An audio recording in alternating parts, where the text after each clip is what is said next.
Canada 'ਚ ਭਾਰਤੀ ਵਿਦਿਆਰਥੀਆਂ ਨੂੰ ਵੱਡਾ ਝਟਕਾ ਲੱਗਿਆ। ਦਰਅਸਲ ਕੈਨੇਡਾ ਦੀ ਟਰੂਡੋ ਸਰਕਾਰ ਦੇ ਵੱਲੋਂ ਵਿਦੇਸ਼ੀ ਵਿਦਿਆਰਥੀਆਂ ਦੇ ਵੀਜ਼ਾ ਨਿਯਮਾਂ ਦੇ ਵਿੱਚ ਕੁਝ ਬਦਲਾਅ ਕੀਤੇ ਗਏ ਨੇ ਔਰ ਇਹ ਬਦਲਾਅ 21 ਜੂਨ ਤੋਂ ਲਾਗੂ ਕਰ ਦਿੱਤੇ ਗਏ ਨੇ।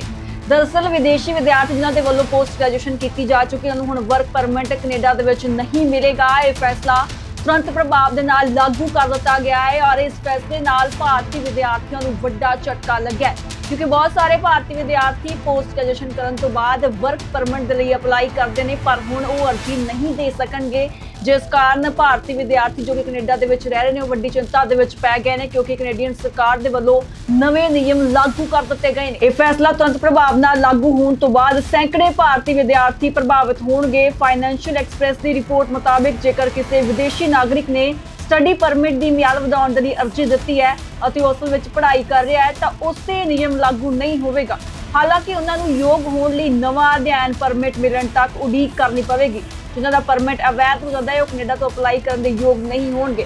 बिनेकार जिन्हां दा परमिट अवैध हो जाता है वो परमिट लई अर्जी देण तो पहला मियाद पुग जाती है तो कनेडा तो अर्जी देण दे योग नहीं होणगे। तां इह वड्डा फैसला ट्रूडो सरकार दे वल्लों लिया गया है। दस दिए कि पीजी करने वाले विद्यार्थी इसलिए अपलाई करते हैं तां जो अपनी पढ़ाई पूरी करने तो बाद उस संबंधित खेत्र में सिखलाई लै सकन, उन्होंने इस तजर्बे का लाभ लैण अते अपने भविख के करियर दे विच इसका बेनीफिट मिलता है। असल में कनेडा विच पोस्ट ग्रेजुएशन वर्क परमिट किसी भी नागरिक नूं अपनी पढ़ाई पूरी करने तो बाद कनेडा दे विच रहण ते काम करने की परमिशन देण लई दिता जाता है। ये विद्यार्थियों को कनेडा दे विच रहण ते कनेडियन पोस्ट सैकेंडरी संस्था तो ग्रेजुएट होने तो बाद 3 साल तक काम करने की परमिशन दिंदा है।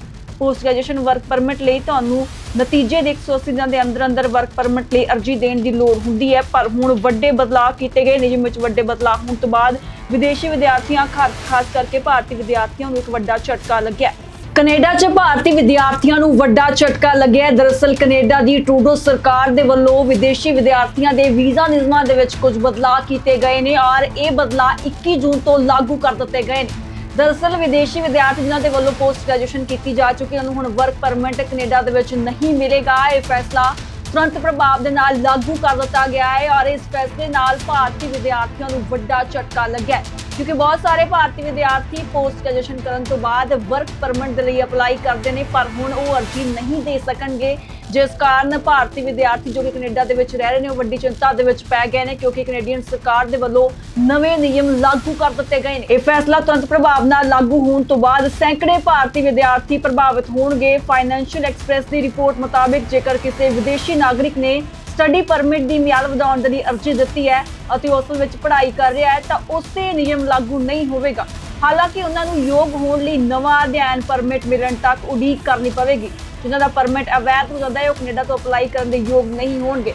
बिनेकार जिन्हां दा परमिट अवैध हो जाता है वो परमिट लई अर्जी देण तो पहला मियाद पुग जाती है तो कनेडा तो अर्जी देण दे योग नहीं होणगे। तां इह वड्डा फैसला ट्रूडो सरकार दे वल्लों लिया गया है। दस दिए कि पीजी करने वाले विद्यार्थी इसलिए अपलाई करते हैं तां जो अपनी पढ़ाई पूरी करने तो बाद उस संबंधित खेत्र में सिखलाई लै सकन, उन्होंने इस तजर्बे का लाभ लैण अते अपने भविख के करियर दे विच इसका बेनीफिट मिलता है।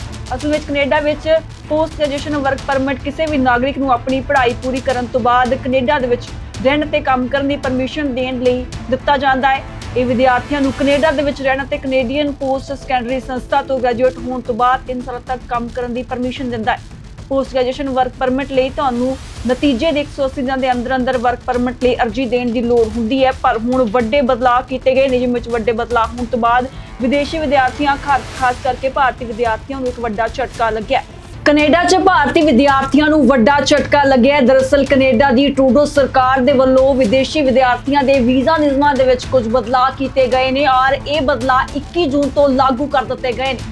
दरअसल विदेशी विद्यार्थी जिन्हां दे वल्लों पोस्ट ग्रेजुएशन की जा चुकी उन्होंने हुण वर्क परमिट कनेडा दे विच नहीं मिलेगा। यह फैसला तुरंत प्रभाव के नाल लागू कर दिता गया है और इस फैसले नाल भारतीय विद्यार्थियों को बड़ा झटका लग्या है क्योंकि बहुत सारे भारतीय विद्यार्थी पोस्ट ग्रेजुएशन करने तो बाद वर्क परमिट के लिए अपलाई करते हैं पर हुण वो अर्जी नहीं दे सकणगे जिस कारण भारतीय विद्यार्थी जो कि कनेडा दे विच रह रहे हैं वड्डी चिंता दे विच पै गए हैं क्योंकि कनेडियन सरकार दे वल्लों नवे नियम लागू कर दिते गए हैं। यह फैसला तुरंत प्रभाव नाल लागू होने तो बाद सैकड़े भारतीय विद्यार्थी प्रभावित होणगे। फाइनैंशियल एक्सप्रैस की रिपोर्ट मुताबिक जेकर किसी विदेशी नागरिक ने ਸਟੱਡੀ ਪਰਮਿਟ ਦੀ ਮਿਆਦ ਵਧਾਉਣ ਦੇ ਲਈ ਅਰਜ਼ੀ ਦਿੱਤੀ ਹੈ ਅਤੇ ਉਸ ਵਿੱਚ ਪੜ੍ਹਾਈ ਕਰ ਰਿਹਾ ਹੈ ਤਾਂ ਉਸੇ ਨਿਯਮ ਲਾਗੂ ਨਹੀਂ ਹੋਵੇਗਾ।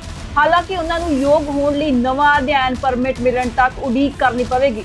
ਜਿਨ੍ਹਾਂ ਦਾ ਪਰਮਿਟ ਅਵੈਧ ਹੋ ਜਾਂਦਾ ਹੈ ਉਹ ਕੈਨੇਡਾ ਤੋਂ ਅਪਲਾਈ ਕਰਨ ਦੇ ਯੋਗ ਨਹੀਂ ਹੋਣਗੇ। ਬਿਨੇਕਾਰ ਜਿਨ੍ਹਾਂ ਦਾ ਪਰਮਿਟ ਅਵੈਧ ਹੋ ਜਾਂਦਾ ਹੈ ਉਹ ਪਰਮਿਟ ਲਈ ਅਰਜ਼ੀ ਦੇਣ ਤੋਂ ਪਹਿਲਾਂ ਮਿਆਦ ਪੁੱਗ ਜਾਂਦੀ ਹੈ ਤਾਂ ਉਹ ਕੈਨੇਡਾ ਤੋਂ ਅਰਜ਼ੀ ਦੇਣ ਦੇ ਯੋਗ ਨਹੀਂ ਹੋਣਗੇ। ਤਾਂ ਇਹ ਵੱਡਾ ਫੈਸਲਾ ਟਰੂਡੋ ਸਰਕਾਰ ਦੇ ਵੱਲੋਂ ਲਿਆ ਗਿਆ ਹੈ। ਦੱਸ ਦਈਏ ਕਿ ਪੀਜੀ ਕਰਨ ਵਾਲੇ ਵਿਦਿਆਰਥੀ ਇਸ ਲਈ ਅਪਲਾਈ ਕਰਦੇ ਨੇ ਤਾਂ ਜੋ ਆਪਣੀ ਪੜ੍ਹਾਈ ਪੂਰੀ ਕਰਨ ਤੋਂ ਬਾਅਦ ਉਸ ਸੰਬੰਧਿਤ ਖੇਤਰ ਵਿੱਚ ਸਿਖਲਾਈ ਲੈ ਸਕਣ, ਉਹਨਾਂ ਨੂੰ ਇਸ ਤਜਰਬੇ ਦਾ ਲਾਭ ਲੈਣ ਅਤੇ ਆਪਣੇ ਭਵਿੱਖ ਦੇ ਕਰੀਅਰ ਦੇ ਵਿੱਚ ਇਸ ਦਾ ਬੈਨੀਫਿਟ ਮਿਲਦਾ ਹੈ। ਅਸਲ ਵਿੱਚ ਕੈਨੇਡਾ ਵਿੱਚ ਪੋਸਟ ਗ੍ਰੈਜੂਏਸ਼ਨ ਵਰਕ ਪਰਮਿਟ ਕਿਸੇ ਵੀ ਨਾਗਰਿਕ ਨੂੰ ਆਪਣੀ ਪੜ੍ਹਾਈ ਪੂਰੀ ਕਰਨ ਤੋਂ ਬਾਅਦ ਕੈਨੇਡਾ ਦੇ ਵਿੱਚ ਰਹਿਣ ਤੇ ਕੰਮ ਕਰਨ ਦੀ ਪਰਮਿਸ਼ਨ ਦੇਣ ਲਈ ਦਿੱਤਾ ਜਾਂਦਾ ਹੈ। ਇਹ ਵਿਦਿਆਰਥੀਆਂ ਨੂੰ ਕੈਨੇਡਾ ਦੇ ਵਿੱਚ ਰਹਿਣ ਅਤੇ ਕੈਨੇਡੀਅਨ ਪੋਸਟ ਸੈਕੰਡਰੀ ਸੰਸਥਾ ਤੋਂ ਗ੍ਰੈਜੂਏਟ ਹੋਣ ਤੋਂ ਬਾਅਦ 3 ਸਾਲ ਤੱਕ ਕੰਮ ਕਰਨ ਦੀ ਪਰਮਿਸ਼ਨ ਦਿੰਦਾ ਹੈ।